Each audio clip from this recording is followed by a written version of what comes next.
can I do something that's different? And can I, even if it doesn't work, am I adding to the music industry? I think that's where my brain was at. Yeah. Like, we barely have the tools today Correct. to measure so precisely on like the specific site in terms of the structure and like how a pyramid is shaped and packed in and Minored in childhood psychology, and I did a major in film studies, which was a Bachelor of Fine Arts. That's what I have now. So that's another thing of... And welcome back to another episode of Ellevan Wins Podcast. I'm your host, Ellevan. My name is Winnie. And today... Oh, already you're like, holy shit, he's sparkling, he's vibrating high. This is my brother we have on today. He is not only Canadian legend, a world-class star, a platinum-selling recording artist, an incredible songwriter, a stud of his own nature. Winnie, anything else? Oh, multi-award winning artist, hit selling over 1 million units worldwide. I'm going to correct you there, Ellevan. Quadruple platinum status in Canada. And it keeps growing, though. And we are so honored to welcome, please put your hands together for Karl Wolf! Let's go! Let's go! Good to see you. This is Thanks nuts, for having me. So dude. nice meeting you, Winnie. It's the so first time I great. kind of see you in person. I guess, weird. It's a social world. Yeah. Thank you for being here. Yeah. Thanks for having me. Yeah, I like the hair. Thank you. Is this new? It's the longest it's been. You remember, you've been knowing me for yeah, time. Yeah. I I was shaved a buzz it. Oh cut. yeah, totally like in sync. 2010. Yeah, 1,000%. Okay, like, I'm so grateful and happy that you're here. Yeah. We've been knowing each other for time. A lot of people know of you and know your music.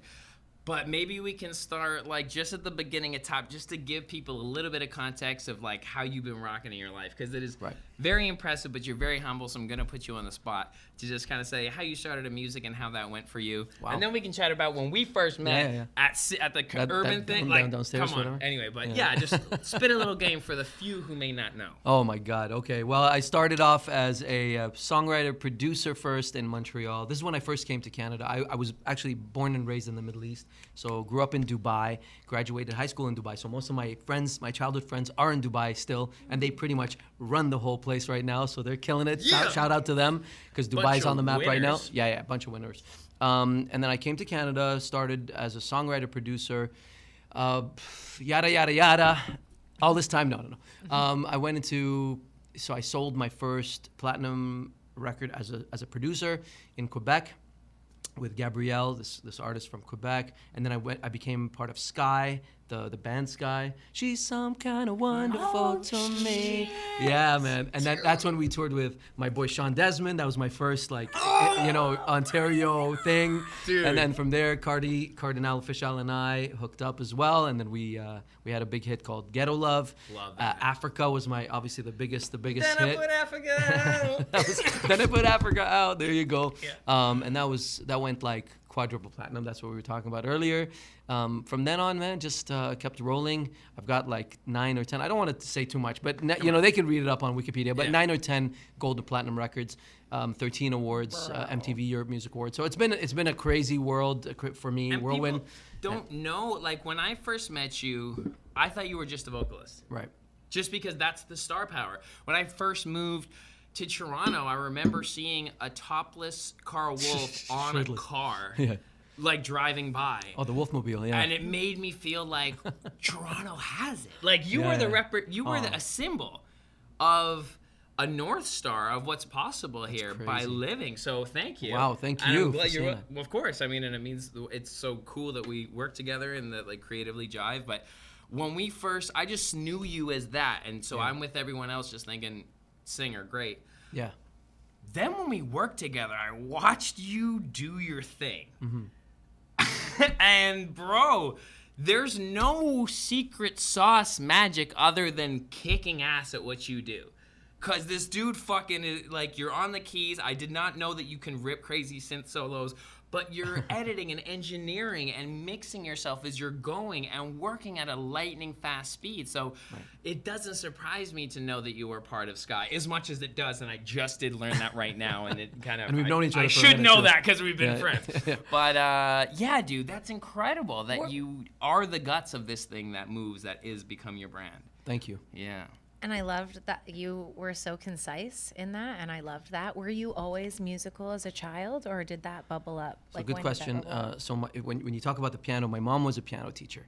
So when we were younger, she would teach people in the house while I was doing homework, and so I got ear trained automatically. Because Whoa. ear training is everything. You want to be on key, and that's so important. I mean, everything for a singer is important. Rhythm, the key, a lot of, and the diction. So many things have to be in place for a good singer to be there. Yes. And I've noticed that a lot of people, most people, either have the rhythm section down or the key. To have both is what some of our superstars have, like Justin Timberlake and Justin Bieber, et cetera, and they're great singers, by the way.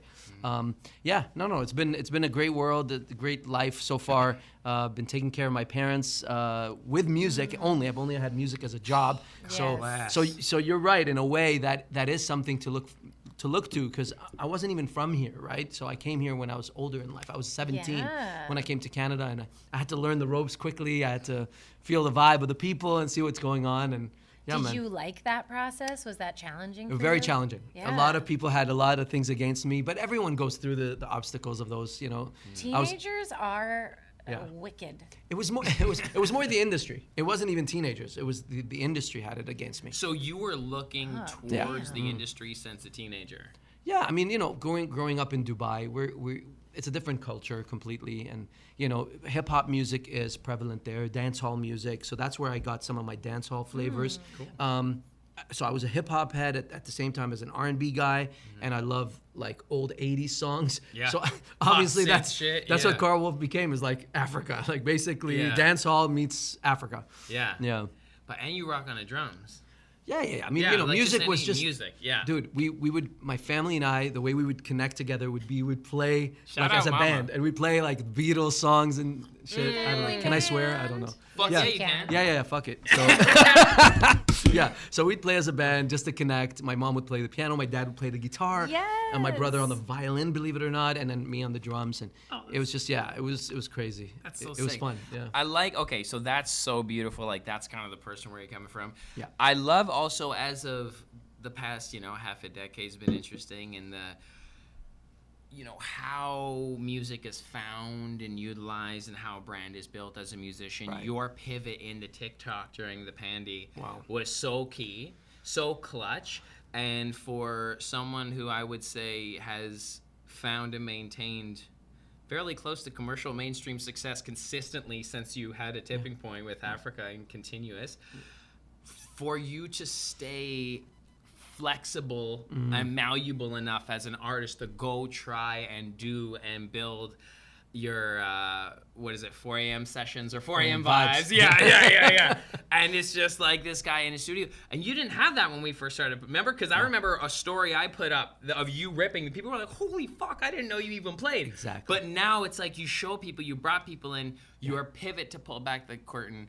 Has that always been like a part of who you are as a person, or did you learn that because it's your business? You know what's interesting is that you're right. Nobody thought, like, especially with pop music, people think, okay, this artist was produced by this guy. There's always like 10, right? If you look at any major hit song, especially in the pop world. Before I got to know like you, six, that's what I thought. Yeah, there's like 6 writers, Yeah. Producers, all kinds of people on the records. And when the pandemic hit, I was like, man, I don't think people even know that I produce my own music. I don't think it's known out there. So it didn't matter. It just competes on the charts, and this is your merit, whatever. Yeah. But they don't know this. And I'm like, we're not performing. We're not going out there anymore.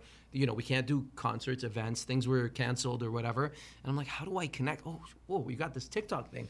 Okay, this could be cool. Hold on, people don't know that I do this. Maybe I can, I think it was Gary Vee said, keep educational content in there. So I'm like, maybe this is educational. If I could show people that I put the kick drum, This is how the you snare, do it. the hi-hat, Yeah. and you build it, and I showed them how I built some of the songs.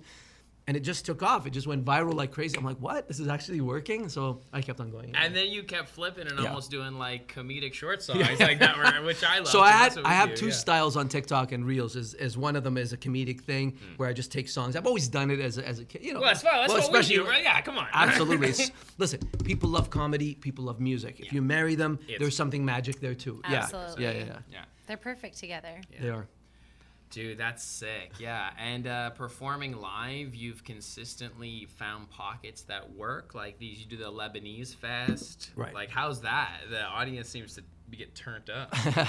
That's so funny. That's sick. I find it interesting because they are like, that's my people, right? So I grew up in Dubai, in the Middle East. I was born in Beirut, Lebanon. So I am Lebanese, and I think They celebrate being a you. guy, of course, being a guy in North America that's actually on the charts and reached #1 on Billboard, is legendary. pretty cool, because we didn't have that Hell growing yeah. up, The right? representation. Absolutely. Yes. I didn't have the representation. I had no one to look to who was kind of East and West guy, Right. So now, if you notice, Arabic, Afro house, Arabic house, Habibi house, whatever you want to call it, Arabic and English music is so strong right now. Like, that's huge as a genre around the world.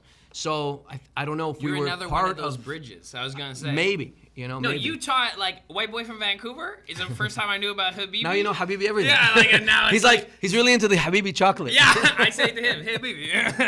It's a beautiful thing, and you remember that you are a bridge. We were talking about that before we started rolling. Right. Not to even get too lost. It's interesting as a musician. You are your brand. You are the business. You can't always indulge your ego and get messy publicly. You have to remember that. The highest vision here is that I act as a bridge and connect people and not divide people. I definitely, learned early. My dad would always tell me, just watch out how you talk about politics, how you talk about religion, this and that. Especially we come from that part of the world. There's always a little bit of, it's just you've got Judaism, Islam, and Christianity, and Druze, and some other sects, and they're all in that small area. Yeah. So he was always like, just stay away from that as much as possible. Obviously, Wise. listen.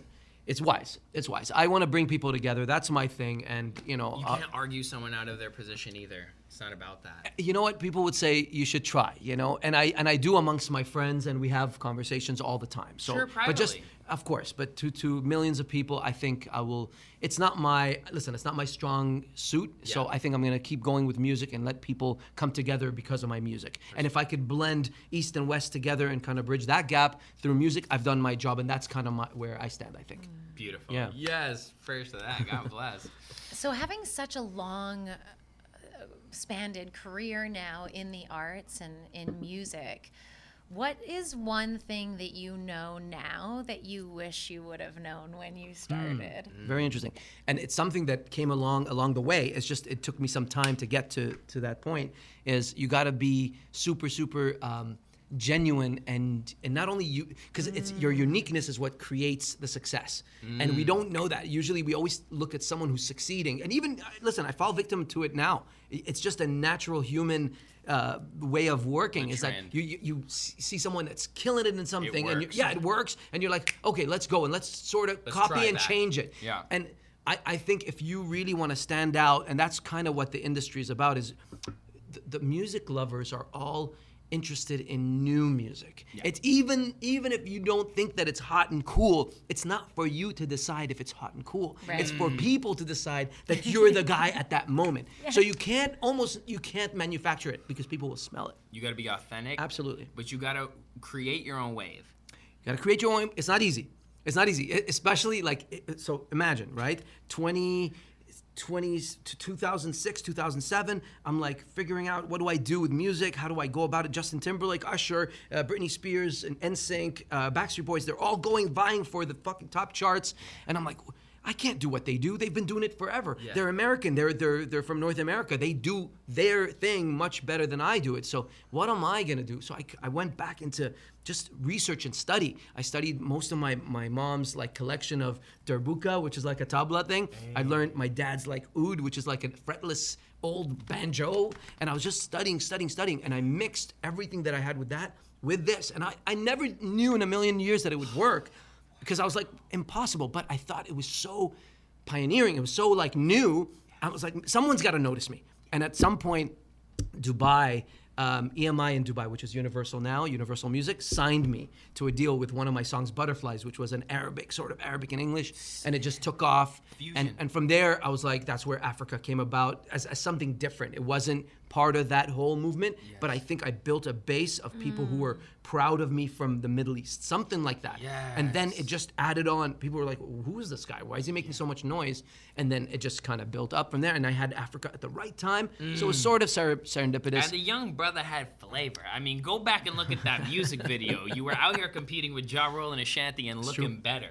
I'm just saying, brother, you crushed it. It was so good. Yeah. It meant a lot that you were like also like fucking with Canada and like that, like and representing a different flavor, and like that's so great how you found that pocket. That's huge. And so this like desire or even discipline to want to not sure where you are and then to want to go get educated on different Fall in love with music deeper. like where does that, is that just from your passion of music, or was there an end goal that you were like, if I learn this something will happen? Like Great question. what motivated you? You know what? I was stuck for a while, and I'm like, listen, I'm one of those guys that it's like, if it's not working, I could tell right away, and I don't have to be right about everything. I know, we've worked together many times. It's like I may be wrong. I even tell friends of mine, they're always like, but aren't you? I'm like, no, I don't. Decisive. Yeah, I am decisive, but I'm not sure that I've got the answer. And I think you have to be this way in life, because I love that. there's a lot of good answers to grab from. Everyone's got their perspective, and I love learning. Yes. So it was more like, I just thought, can I do something that's different? And can I, even if it doesn't work, am I adding to the music industry? I think that's where my brain was at. How do I Give value to the music industry? Yes. And this was my way. I found it, but it was not easy. And I didn't think it would work. And I was surprised when it did. Whoa! Yeah, it was surprised. I was totally surprised. Wow. And I'll tell you a quick story. So Please. the president of EMI Records, he passed away now, Dean Cameron. Right. So he had signed me, okay? And at the time, this was after Sky and all that. So Sky was signed to EMI, and then we had some stuff, and he wouldn't sign Africa. Nobody signed it. Not one of the labels, not EMI, not Sony, not Warner. No. I swear to God, and it's the same version that became #1. They didn't sign it because they're like, yo, who's this guy? Why are you doing remakes? Only Diddy, sorry Diddy, but only Diddy makes remakes or whatever. No Diddy. And so, but he took the chance. The reason why he took the chance is because Africa started making moves on its own. So when Africa... You released that independently? Independently. Red Riding Publishing and Lone Wolf Entertainment. So I put my own money, I borrowed money, and it was a whole thing. And then You believed in the song so much that you borrowed it? Well, it didn't make sense. We would go to the clubs. I doubled down. So we went to the clubs. Every DJ would love to play it every time I reached out to them. So I did a lot of, hand-to-hand combat. I was like, yo, here's a CD, you were here's a in CD. the trenches. In the trenches. Elbow And grease. man, and people would love the song. It would play like crazy. DJs would love it. They're like, can you give me a copy? It didn't make sense that they wouldn't sign it. So I took $50,000. I found it. I borrowed it from people. I did a whole thing, put it out, shot the video, and 2 years it didn't work. Nothing happened until one time on Mix 96, which is Virgin Radio Montreal today. He put it on Smash or Trash, okay? And it won against Britney Spears. It won against NSYNC. It won against Backstreet Boys. It won 8 nights in a row. On the 8th night, he said, I'm gonna add this one officially as light rotation, but at least we'll add it. From that point on, every radio station across Canada called me or texted me and told me, how come you're giving it to them, not giving it to us? And then I said, here you go, boom, boom, boom. Next week, it was top 10. I got the record deal with EMI. But here's the story about the EMI story. You let them come back after saying no? I let them come back. I don't care. So we did the deal. Yeah, because... You're such a pro. No, that's awesome. You're such a pro. We knew what we were doing, man. There's the biggest story here. God bless. So we signed the deal with EMI. It goes to #1. It goes to like top 10 in 29 different countries around the world. Sold millions. I sold 1 million singles of that song, physical singles, in Japan alone. In Japan alone. It was amazing. Oh, it's sweet. So check this out. Ready for this? That's so sweet. This is where my heart, I love this man. This guy, Dean Cameron, came through for me like a champ, and he came through for the culture. Yeah. So rest in peace. The bag was attached if you get that culture. This is what happened. This is what happened. So Yalla Habibi was one of the songs I was working on, okay? And that was really iffy for me. I'm like, do I put a song like that has an Arabic title? Yalla Habibi, what is, are people gonna take to it in North America? That's so weird. Right. And there's all this terrorism stuff, and you Arabs are this and that. I was like, but I'm trying to bridge the gap here. Right. So Dean Cameron was like, you know what? Let's go with this after Africa, like after Carrera, which is close to Africa. I'm like, all right. I'm like, you sure? He's like, Karl, you know what? You are who you are, and if they don't like it, then that's their problem. Fucking I'm like, right. We put it out, dude. It was the first time any Arabic title was #1 on iTunes R&B charts ever in Canada to have that title. Go! So that was the story there. Come on. Oh, Cheers. Cheers yeah. to that. God bless. Congratulations. Thanks. That's amazing. That was a good moment. Good moment. Big moment. Yeah. Man, you are vibrant. Yeah. I'm like feeling Feeling the your vibe? like Yes. vitality, man. Like Bring the aliens on. Let's go. Yo, so we need Yeah, to talk about the yeah, aliens, yeah. literally. But no, I do want to talk about the vibration because, Yeah. I mean, and Karl will tell you that it is to do with aliens, and I'll let him tell that story. But when I say, when we have a writing session, I always come home, and I'm like, song's always great. Like, he's a master at melodies. I'm a master at lyrics. It's going to be incredible. It's a good song. The work is done. But the vibe I get from this guy, and like, I mean, I'm a high vibe individual. Yeah, you are. But you beat me. You got me beat. No, to be honest. where No, I always tell my Bro, like, yo, you- really? I'm feeling You it. are a steam train Wow. of a person. When we finish our session, I go home and smoke weed Yeah. and maybe have some sex if Winnie is down. You have your personal trainer showing up. Yeah. Maybe a club appearance, Yeah. and then it's like, I feel like you wake up and fuck. do it all over Yeah. again as you're Yeah. up early. Like he yeah. texts me back. Usually if I text him too late, he'll text me at like 8 a.m. the next morning. Five, He's four, up. Yeah, yeah, yeah. Can we talk about So what the routines fuck for you? is- Yeah. Sure. You can get into the aliens if you want, but No, let's go with this blood type are first. you? Yeah. Of course. I don't know. Oh, positive? I don't know. Yeah. Very positive, whatever. Yeah, it yeah, is. positive. There you go. Yeah.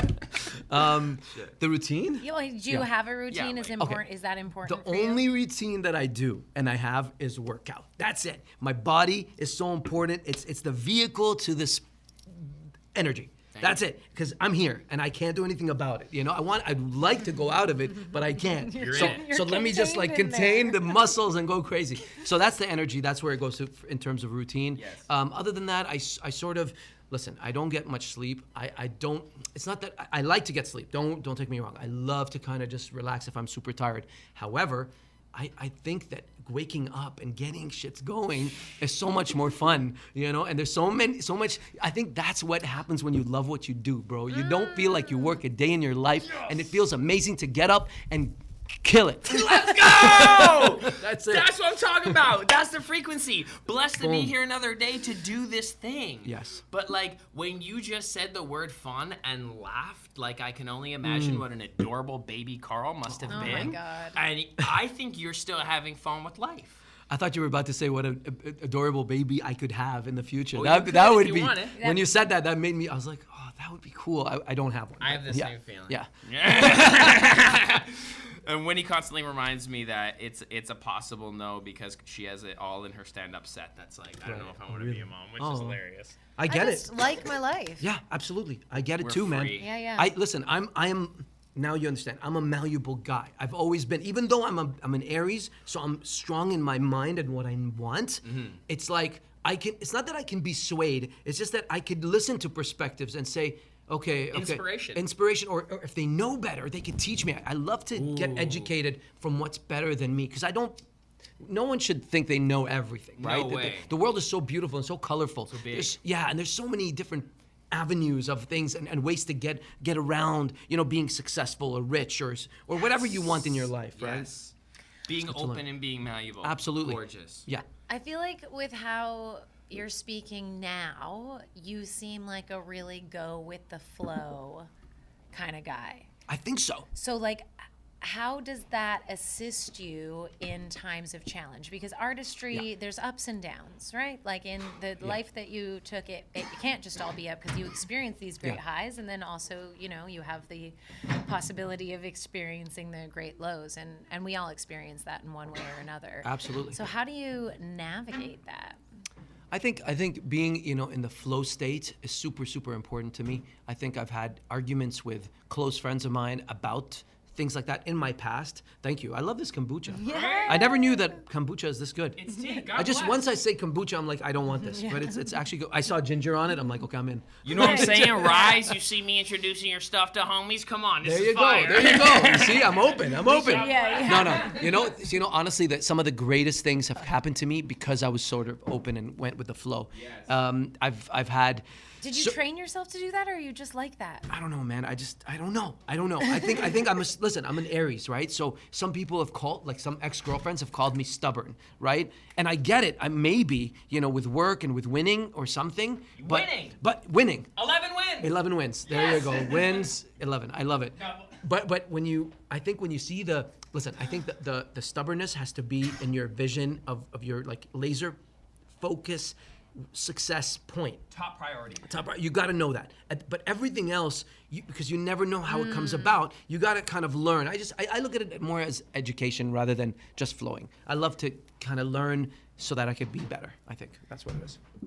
Do you think, I've heard a lot of people say that in order to really be an artist, you have to have like some level of delusion. Absolutely. Oh yeah, I'm Delulu. Believe in yourself. Big time. I was Delulu the first day. Like I was born Delulu.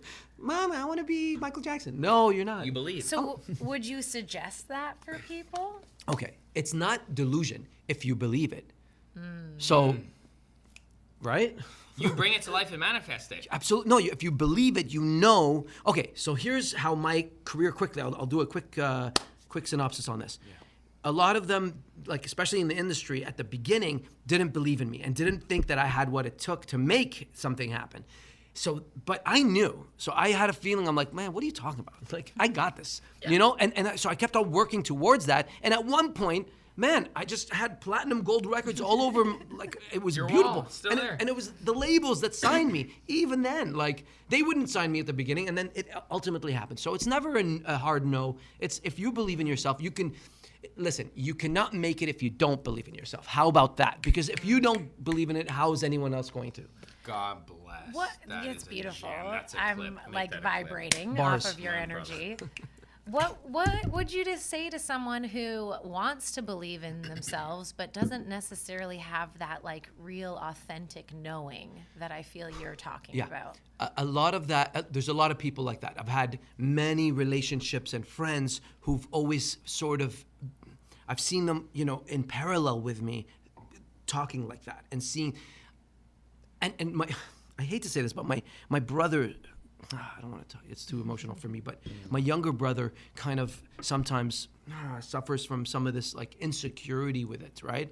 And I'm like, gosh, if I could just, I used to say this, hopefully he doesn't hear this, but I would always say, if I could just jump in all my people's bodies and just kind of help them with that energy, But I don't think it's coming from me. My dad would say, oh no, you're Karl, you're different.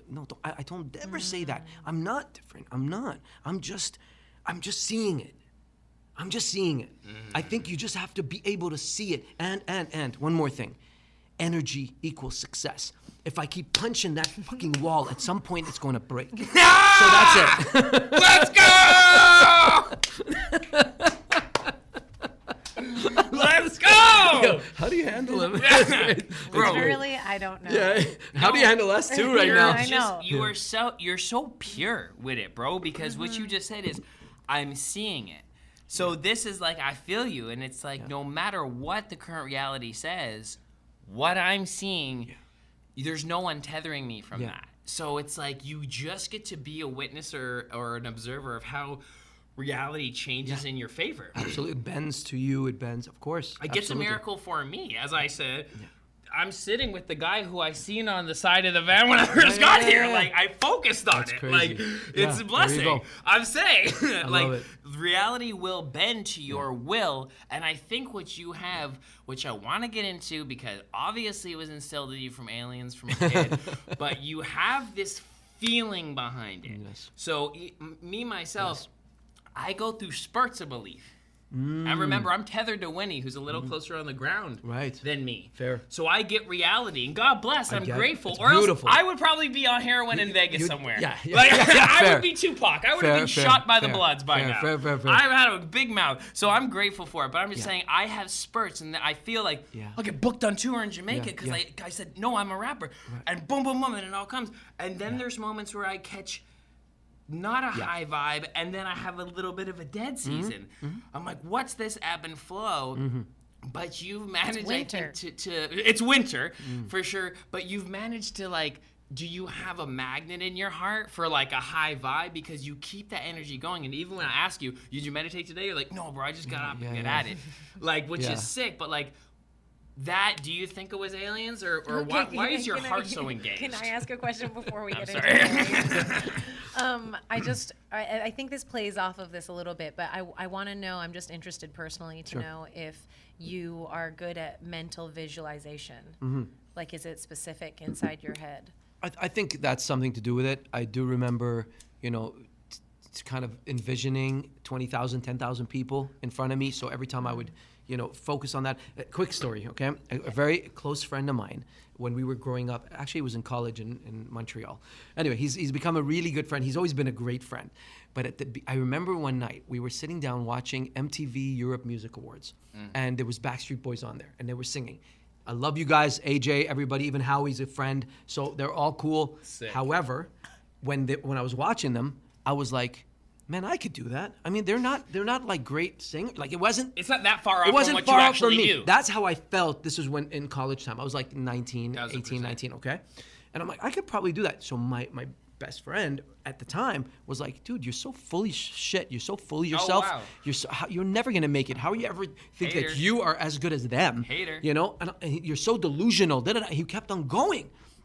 Bro, They can't see past right now. guess what? 10 years later, There you I go. had an MTV Europe Music Awards from Liverpool in front of Kanye West, Paul McCartney. I was on the same red carpet as Beyonce. Let's go. Everyone taking my picture, calling my name, and I won an award for Best Act in 2010, I think it Let's was. go. That's what I'm talking about. So there you go. And then you became it because you decided it, because you focused on it. Exactly. You accepted it as not too big for you, but you said, I can try on that pim coat. I mean, Yo, I can that's be that. sick. That's the beautiful, so that's what I'm saying, that energy that comes from your heart. I just I write mindful stuff, and I observe life as a philosophical perspective of energy and manifestation. And that's the blend, is head and heart. Yeah. So the vision, but you gotta feel it. yeah. Because you can sit around and talk about it and dream all day, but really you have to have the gusto to decide emotionally. You have to, you know what it is, just pinpoint what you love and sort of laser focus and go for it no matter what. Don't stop there's a reason why it's calling you. There's a reason. You got to believe in that greater reason. You do, because we're not as humans. We're not as more powerful than the power of the universe. Yeah. That's what I believe. And I always told this to my parents, my mom, friends. I'd be like, I feel like someone's watching over me and kind of shooting. The way I feel is someone's shooting a lightning bolt through my head and telling me. I swear to God, that's what I feel like. That's what I is feel happening. coming from you. You're like, it's Everything's gonna go it's off. wonderful. Yeah. No, but that's kind of delusional in my mind. That's how I see it. That's my faith. So sick. Yeah. And that's how you move through life, as though you are supercharged. Yeah. And that's what's so fun to see. And it's you exciting. fly. It's exciting, right? Choose something that makes you vibrate in so many. There's nothing wrong with the way you feel. It means you're meant to do that. So follow that. You're smarter. Your intuition is smarter than the brain that you have, the physical brain. Yes. Yeah. Did you do it in school? Did I do what? All right. In Oh, school. right.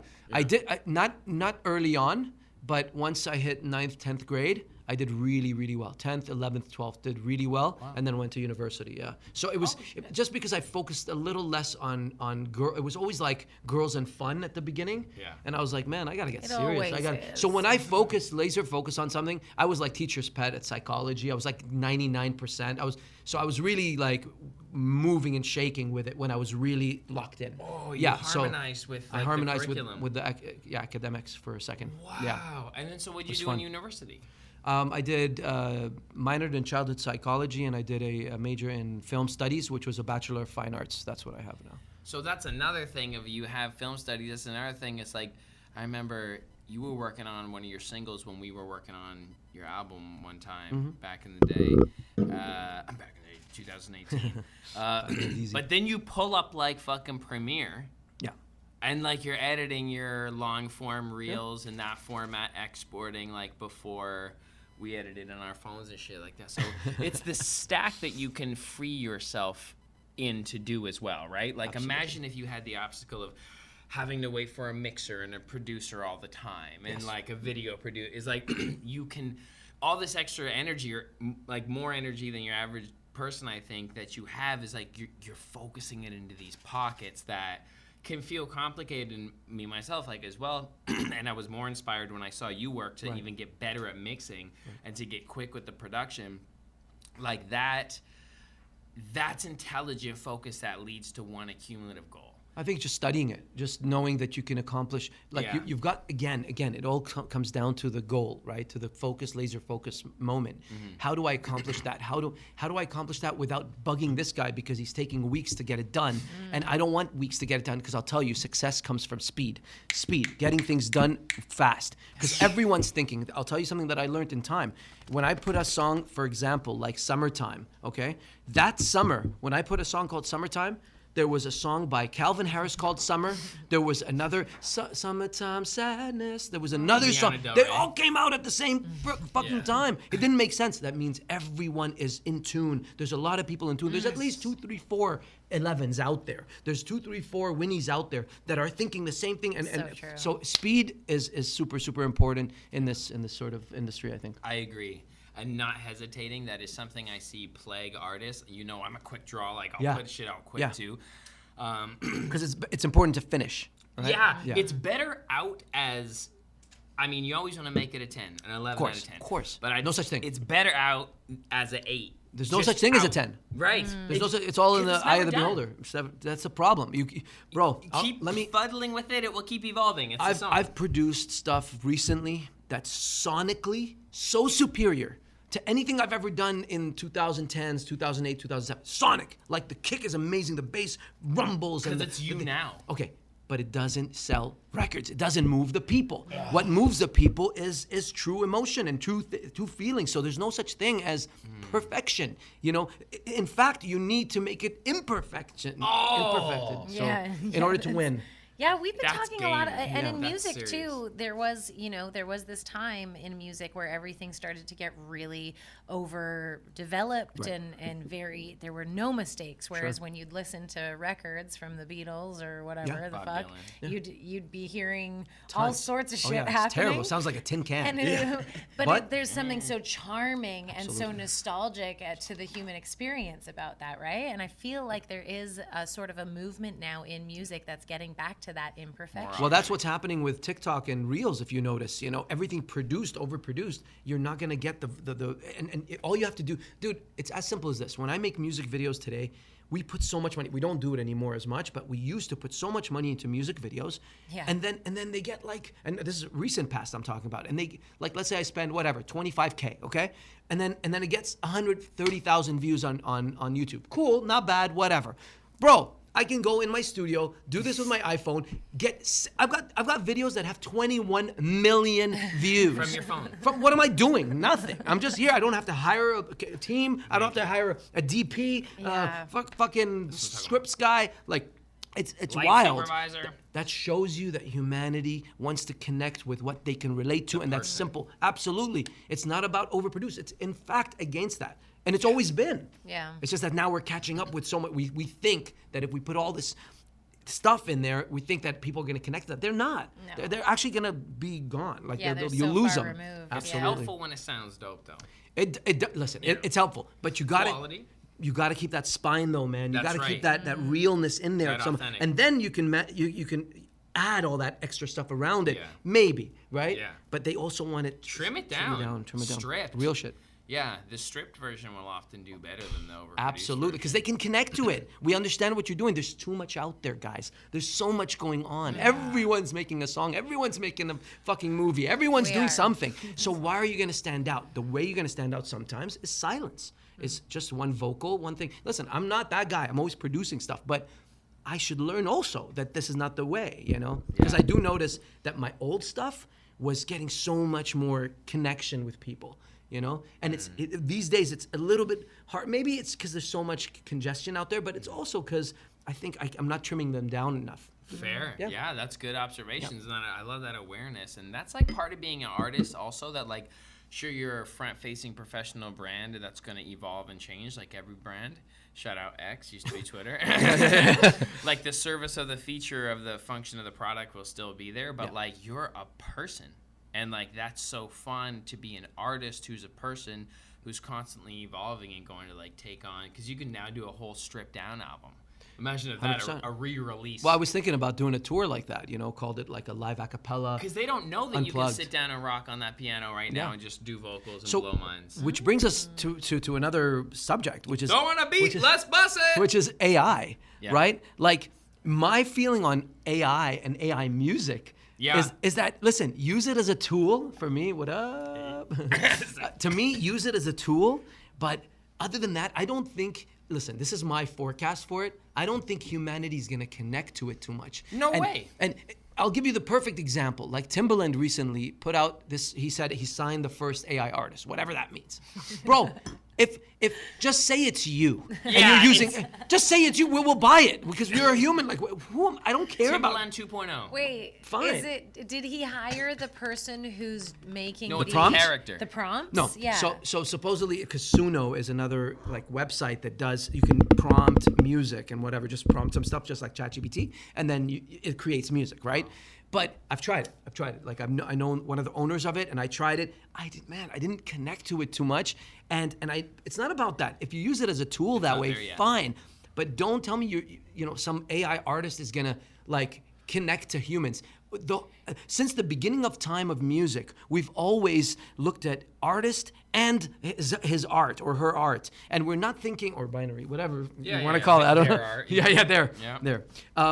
So we scrutinize artists all the time. It's part of so the fun, who though. are you going to scrutinize here? Once you know it's AI, you're like, whatever. It's just Yeah. data. Right. The Weeknd made a success from that. He was this underground, mysterious, absolutely, and you wanted to know. He does it because of this, drugs, blah, blah, blah. And so people talk about it. What are you going to talk about the AI? Yeah. It's not going to work, but it'll work as a tool. That's it. Yeah, Use like it as a tool. Sketching. maybe elevator music, Maybe. or the Fine. music that the CRA puts on, like maybe that You're type right. of music. If it's it just could- that, fine. or yes. like a PowerPoint background Yeah, music, totally. You know, So this All way- the data but points. not like good No, music. not music that people want sure, to be dude. inspired I by. want to hear Carl's 100%. heart. I want to hear that perspective of that person. Exactly. It's never going to compete like that. I don't think so. Yeah. I So, agree. what are your thoughts on aliens, Carl? Here Please, we go. can we finally get to the Okay. zenith of this conversation? Let's call Dr. Stephen Greer and Bob Lazar I'm- and Joe Rogan. Let's Whatever go. this guy says, I 100% have his back. I believe him, and I'm with him. Aliens are real. Let's go. You were a I'm gonna kid. need to Saw a know. light in the sky. I don't know. Whatever you want. No, that's exactly it.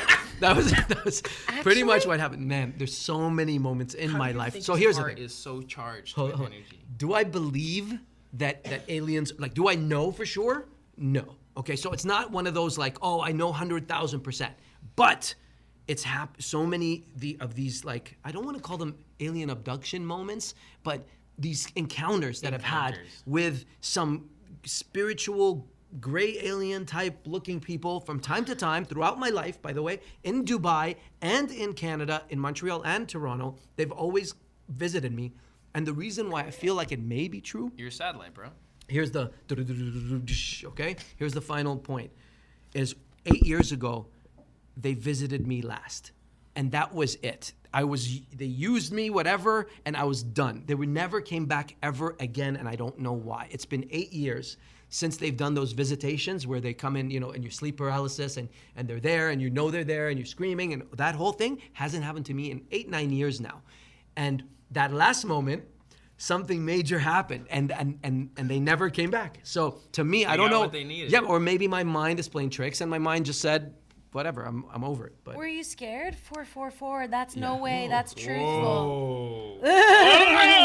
There's no way that that's not true. Were you afraid? I Are you afraid was of these guys? very afraid, and this is one reason I don't sleep very much. So this is something I didn't tell you guys, but yeah, it's hard for me to sleep I feel like because you just got an exclusive. yeah, God oh yeah, bless. yeah, but yeah. That's wild, So bro. Delta I State- didn't know you were legit. I thought you just liked aliens. I No, didn't- I've been on the subject for 20 years. Now everyone's talking about, and things are coming to light with disclosures and all that. I've known all these stories. In fact, I've had a good, close friend who used to be, guys, look this up. This was in rural Africa in Zimbabwe in 1994. There were 62 children that had a mass sighting of an alien. And there was Dr. Bob Mack, who was from Harvard. He was a psychologist that went and interviewed all these kids. And they were all 8 at the time. And I knew one of the girls. And she had told me the story verbatim, like exactly how it happened. And I've known this since 1994. Wow. I'm not that old, but No, you're a young man. And so through her accounts and through what happened, so it's just read up on it or Google it. Zimbabwe, this was the aerial school, and 62 children had 2 UFOs come down, and an alien, just 2 alien beings speaking to them in telepathy, and told all the kids, 62 children, that we're getting too technologized. Watch out. You're going to destroy your planet. Make sure you take care of the planet. All these kinds of this info. And I thought it was, okay, maybe a cool story, whatever. I met the girl. She lives in Toronto.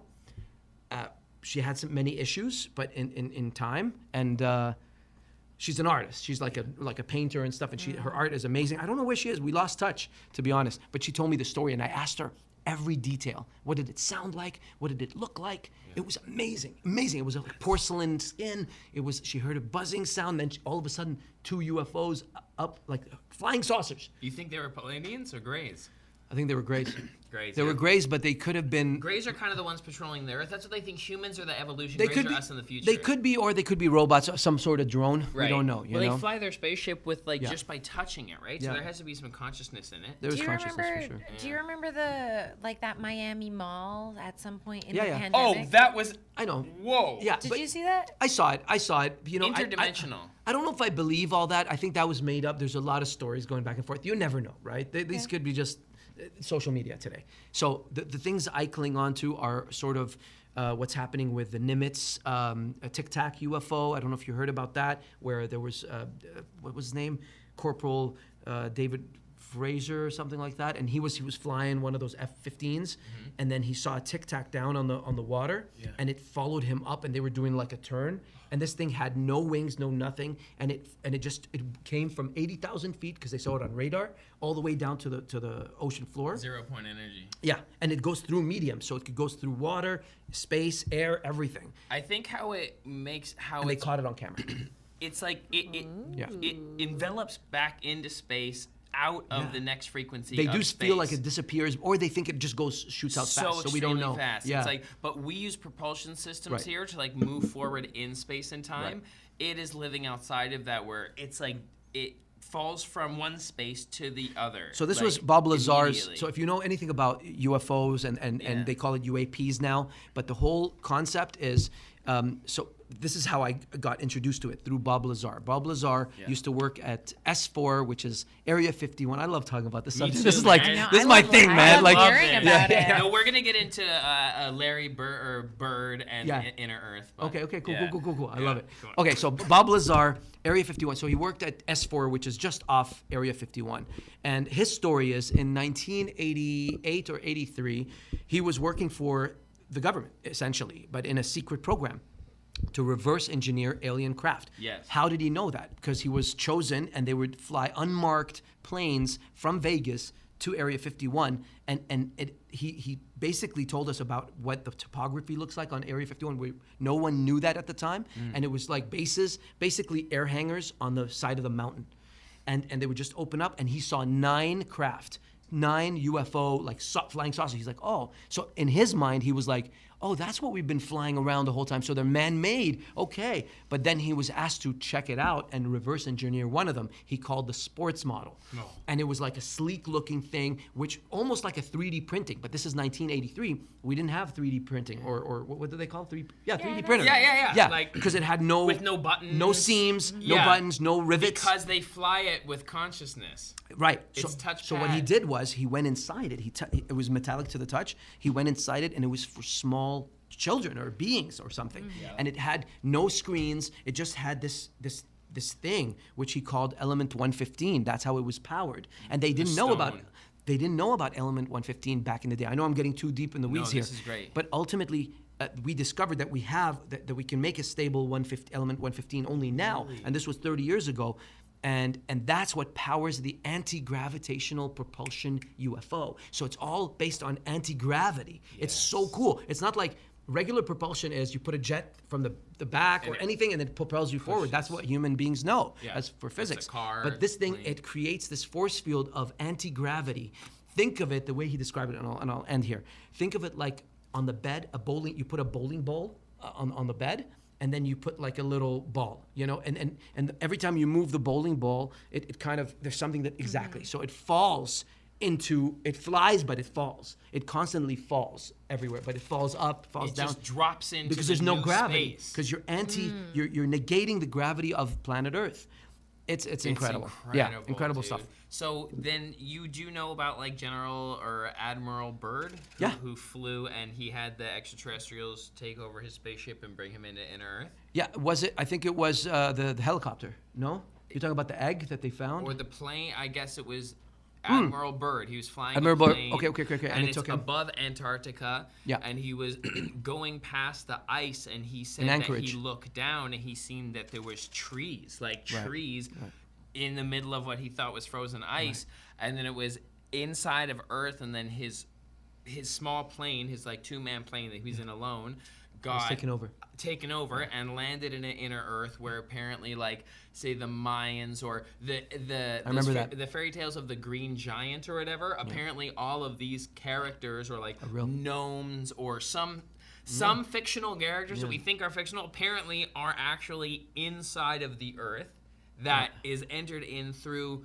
Antarctica. And then you think like, wow, well, all that's off limits, so no one can really go check. Right. And then you're like, why is it off limits? And then you look in and you're like, America has a base there. Like there's all these like leading countries have bases, and it's just like very fishy and interesting that like they don't want us, by seeing kind of the mainstream, they don't want us to think that we are more than just this kind of pinnacle of existence, human Slaves.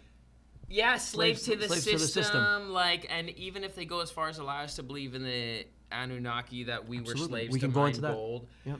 and maybe that's that. But like, yeah, it's very interesting that it's not encouraged. Yeah, it's not to be there, because I'm sure you felt that it's like, oh, maybe like this is one of those things, but you've had such a deep experience that you can't shush on that, which is beautiful, and I like that because.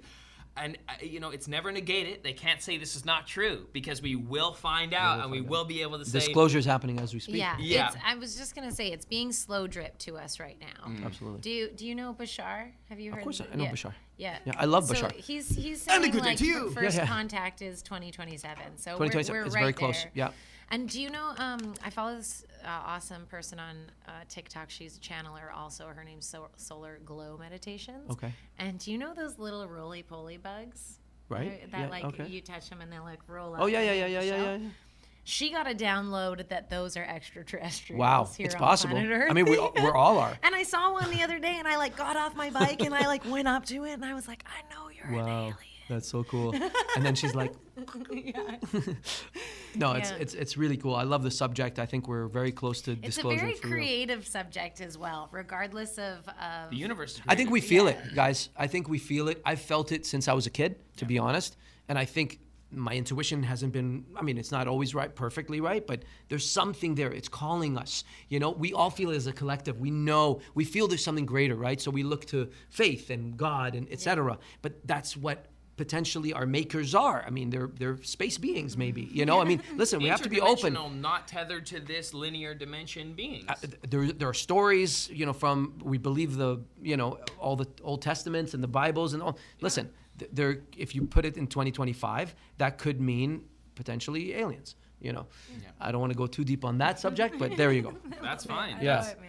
it's great. I think that there's enough support of like at least the exception of like this. We can't be the only thing. Yeah, right. Like really, like who? I hate do you think naysayers you are? who think they are like scientists, you know, who stick to straight facts, hard facts. Listen, But those are outdated facts. exactly. Just, you know what? If you don't know and you haven't proven it otherwise, then be open, because Yes. then or else you won't find it. We need to be open to the idea. And there's a lot of witnesses that have, you know, people talking. There's whistleblowers all the time. Look at Congress, what's going on. There's David Fravor. There's, God, what's that guy who just came? He was a whistleblower recently. David Grush. About aliens? Of course, he was working for Arrow, the UFO, MUFON or whatever. Not MUFON. Arrow, yeah. It was like the aerospace, I don't know, something. Sick. You will put it up in Google. Oh, I wanted. Yeah, Yeah, can you we said find that you video? used a different acronym for the UFOs. UAP. What does that mean? Unidentified aerial phenomenon. That's what they call it now. Because yeah. it may not be a spacecraft per se. Well, they also don't. They want to get away from the stigma of UFOs because they think phenomenon everyone's like sounds way nicer. exactly aerial. Yeah, it makes it more scientific and less UFO tin hat foil Yeah. people.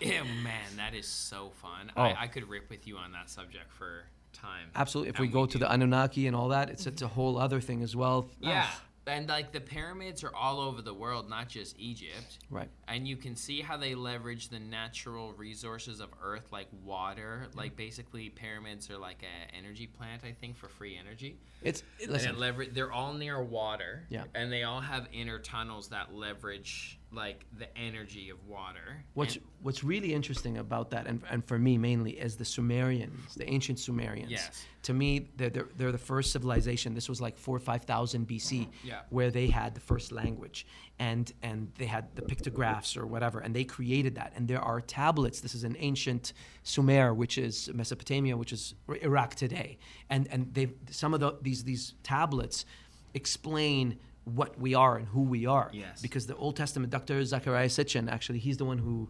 translated the Old Testament, so he knew how to translate some of these pictographs.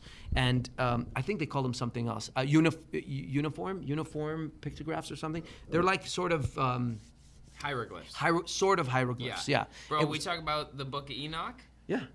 Emerald Tablets. So the Anunnaki, and so that's our story. Our That's where it story comes is that from. human beings were made in the likeness of these giants that came from the 12th planet, or it had an elliptical orbit around the sun, and it was basically holding the Anunnaki. Every time they came close to Earth, they would just fly down to Earth and mine gold because they needed it for their world. Yeah. And they would not hire us, but they made us in their likeness. Yeah. And We're but their AI. but 20% of their brain capacity, and this is where we get that. So that's the story. It's really interesting. It's 5,000 years old. I mean, do we believe that? It's cool It makes more sense than the monkey theory, if you ask. because monkeys are still monkeys. That's what I'm saying. So I don't then know. how come we're not watching a chimpanzee grow into a fucking little me? Exactly. Doesn't make sense. It There's doesn't something make missing. sense. Yeah. And like that's great, the idea of evolution, just because it puts in the direction of consciousness can become anything. Yeah. More so probably become anything by like in spirit form or through manifestation. But yeah, dude, that's so exciting. And to think that we're implementing some of those like powers. Now you're getting it. Okay. You're feeling the vibe. Into how we're here now today and leveraging things like music, which is vibration. So sound is just vibration. It's magic, bro. So what? It's magic. It's magic. So that's what I noticed even. It's legal magic. It's legal magic. Like when I did even like busking, like you could see, and I have like a bit of comedy in my shit too because I'm freestyling. Oh, and I it's love funny that. bars, I right? think it's sick. But it's like, I'm like, this is crazy. Like sometimes with the crowd, like I'm sure you felt this performing too, or like if you've done a big show like the Opera House and it's like so packed with energy, it's like we're something else. Yeah. Like where there's a vibration of all of this, if it's focused, and that's what music is magic, is it's focused for a minute and everyone together. It's like there's like a collective thing here that like we're forgotten about, right? And I think like that's just like as artists a little bit we're helping remember a little bit. We're one of the few that can crack through this. Yes, veil whole, or something. Veil. So it's like I think. As much as the words were about words, we love words. Oh my God, I am fucking words. You're the word guy.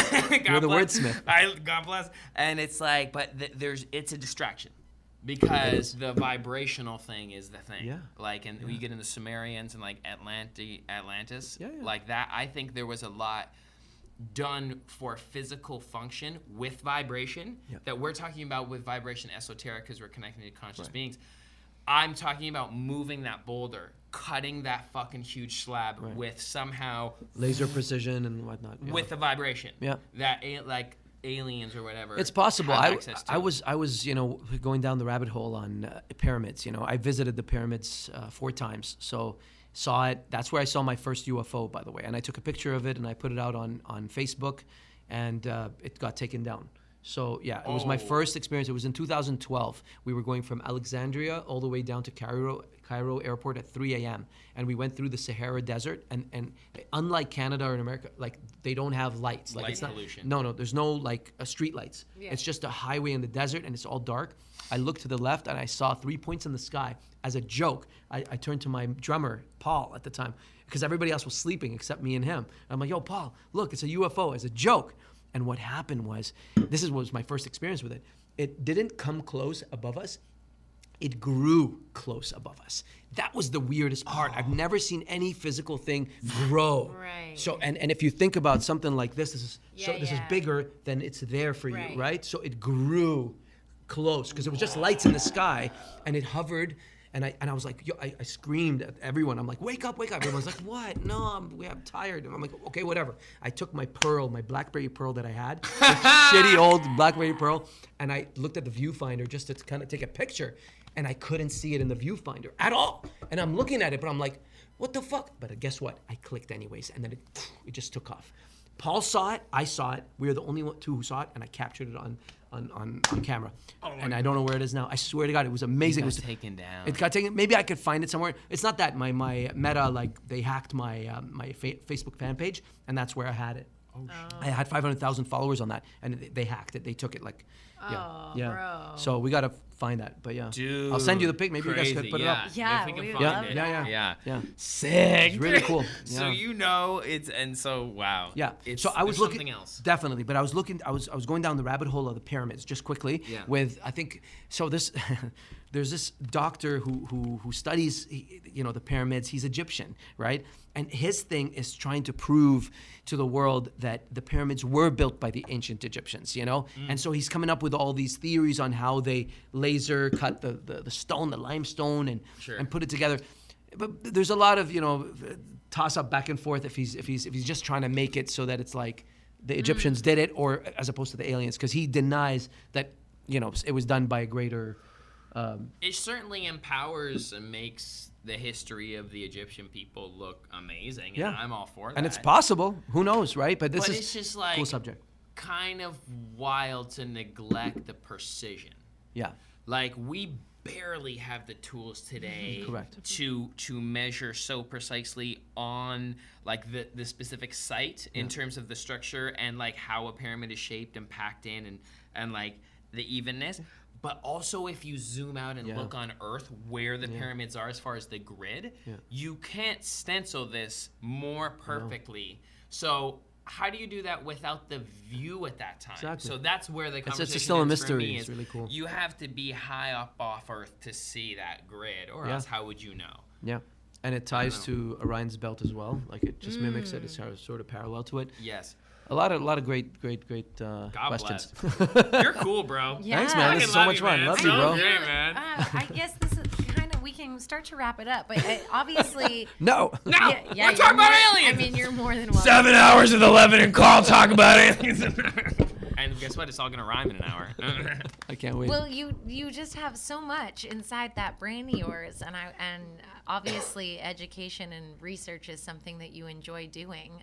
What are you currently educating yourself on, or what are you currently diving into? Interesting. I mean, other than UFOs and aliens and stuff, I love sharks. I want to go to Guadalupe Islands or You swim with Cape sharks? Town. I don't want to swim with them. I know that the end of me is gonna be a shark, and I don't want to do that. So I'm trying everything I can not to be in the ocean. I used to surf back in the day, so I went to Bondi Beach in Australia, and I was surfing and I saw sharks under me, and it was freaked me out because there's shark attacks there in Bondi Beach. Anyway, my biggest thing right now is Carcharias carcharodon, which is the scientific name for a great white shark.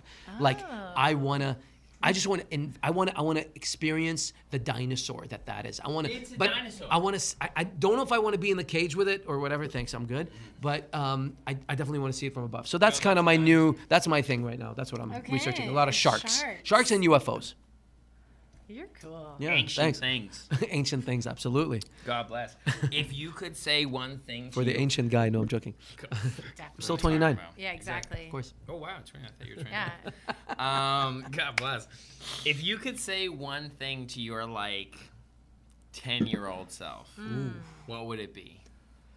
10-year-old self. Let me just get into that mode. Yeah, just wow. The one thing that I've suffered is I was a little bit more gullible and thought that people were better and nicer than they really truly are.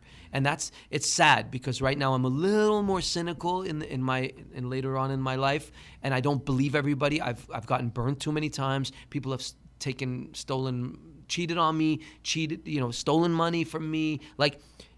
So I used to be so much nicer, and I would always give people the benefit of the doubt, I've sort of changed that in time. So I would just I hate to say this, I would advise them to just be skeptical. Fair. It sucks, right? But just Do you think that would have changed the outcome of what happened to you had you been more skeptical? Yeah. Yeah, but would it have changed who I am and what I've accomplished? Maybe that too. I would have been more real, and it would have made me less dreamy and risk-takery, And because the enthusiasm is so much of what attracts people too. It's almost like a not a genuine thing, but innocent. Almost like an innocent, and not that I'm fully innocent, but but kind of authentic, yeah. But genuine to who you feel. In some things, yeah. I'm innocent in some things, and I feel because I've been lucky, I had a good upbringing. My mom was amazing. They made me believe in humanity, But then you got sharp as a businessman too. I had to. Like I had to because I got screwed. I had to, man. And You grow up. You wake up quick. Isn't that sad? That instead of We all being gotta go through it. right, yeah, but that's part of life that I don't like. It's being harsh, and that to be successful you got to be sort of shrewd with it.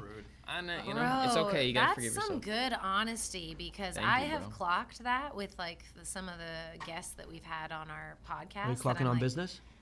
In terms of Professionalism and being pretty. and having to, I guess, maybe be selfish, and Canadian culture does not Celebrate support that. or celebrate Correct. that. Correct. And so I admire it, so I do too, attract and it. I think it's important, and Yeah. I think it's a way to make sure that your message and what you're bringing to the world actually gets to the world. But it is kind of a But you gotta work on yourself. necessary, not evil, but necessary like thing you have to do.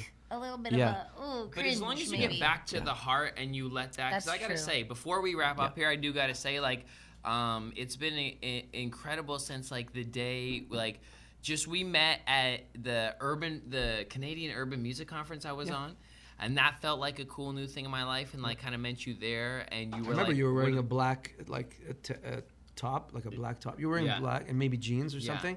We have a picture. Shaved head. Oh, we do. Oh, there From we go. it was Show them. that Yorkville Underground thing, remember? And who else was there? There was a couple. Oh, yeah, I couple know OGs this. Did I have and a couple Pascal? young Did I have cats. Pascal with me? My manager, Pascal? Yeah, but there was also another big artist, maybe Red from the Rascals or someone else.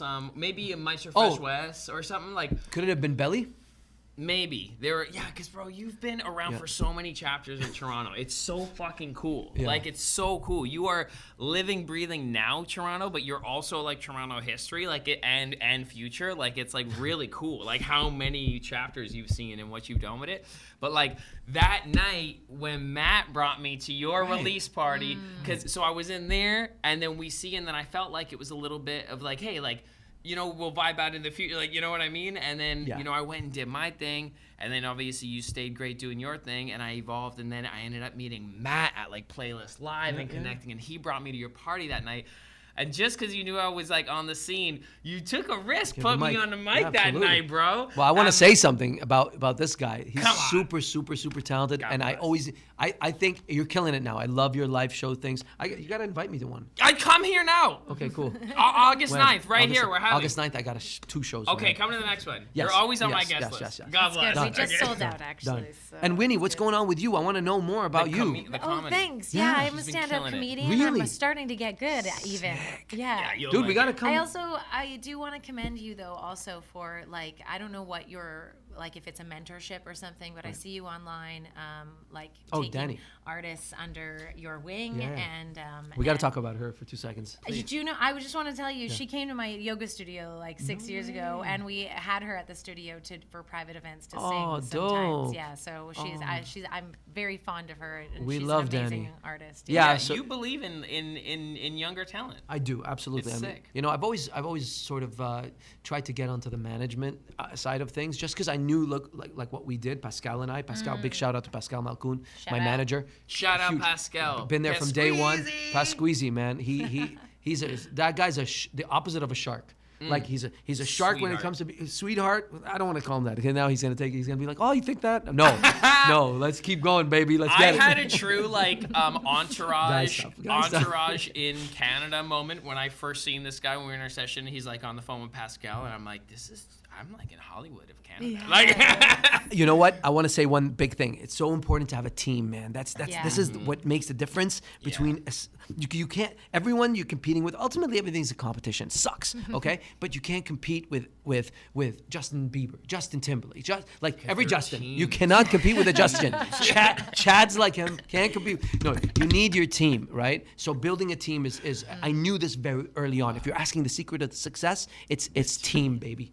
100%, because they've all got a vested interest, and they're all like remember Care Bears? Remember that Care Bears? Yeah. They would all Care Bear stare. And they remember that? shine all They together. shine all together. I can't believe I'm quoting Care Bears. no, Like, that's the most why gangster the- dope thing to do. Remember Can Care you Bear? flip the theme song? Maybe, yeah. Let me see. I can't remember it, but I probably will. Put it Yeah. here.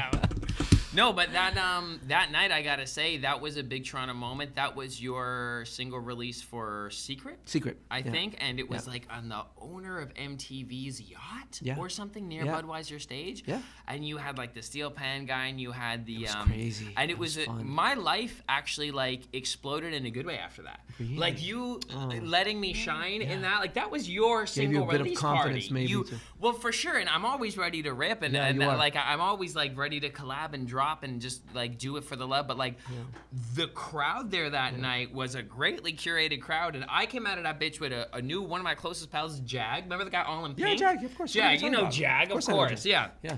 And Tav and, and Jag. and I ended up working with Craig Smart after that. He was Beautiful. there. Beautiful. And so it's like just like you create wonderful pockets or like platforms almost like let people shine, and that inspires me so much, and I love you for it, and thank you. I appreciate you, man. Yeah, man, Well, of when you're course. talented, you deserve it, and that's kind of trust me. There's people that I feel don't, and then I won't. You know, Fair. it's when I feel it, man. When you got it, God gave you a gift or the universe, Yeah. and you should share it, and that's what I wanted you to share it that night. Thank you, bro. Yeah, man. Love. we've written some good songs Oh, yeah, together come that on. have done some cool things. Unlimited and the birthday. Yeah. Birthday. Birthday. Yeah. Yeah. So good. So good. Yeah. Yeah. man. You're awesome. Thank you. God Thank bless you. Thanks for having me, carving guys. out some time for us. This has been so pleasant. Yeah, I You feel are very Really privileged. lovely. Oh, you guys are amazing. Yeah, Whitney, yeah. it's a pleasure. I've always known you in the periphery somewhere Yeah. through him, and it's nice meeting you. You know. Yeah, it's lovely. Yeah, you are. God bless. Yeah, Thank God you, bless you brother. guys, man. Love, man. Thank you Boom. for joining. We're gonna put his info. If you're probably already following him and know him, but follow him on right Spotify, Apple Music, You know the drill. Instagram, all It's this all stuff. Karl Wolf with an S at the end. Karl Wolf's. God bless. Thank you. See you soon. Later.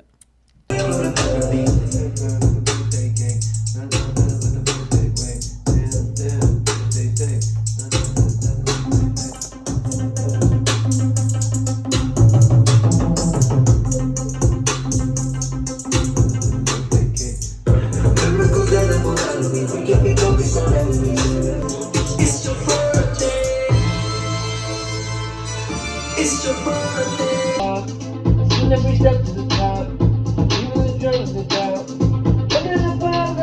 Miracles that I pulled out of me, we can't be focused on enemies. I ain't got energy for anything that is not serving me. And I said when and it's celebrating me. Like, yeah. Yeah, it's just, it's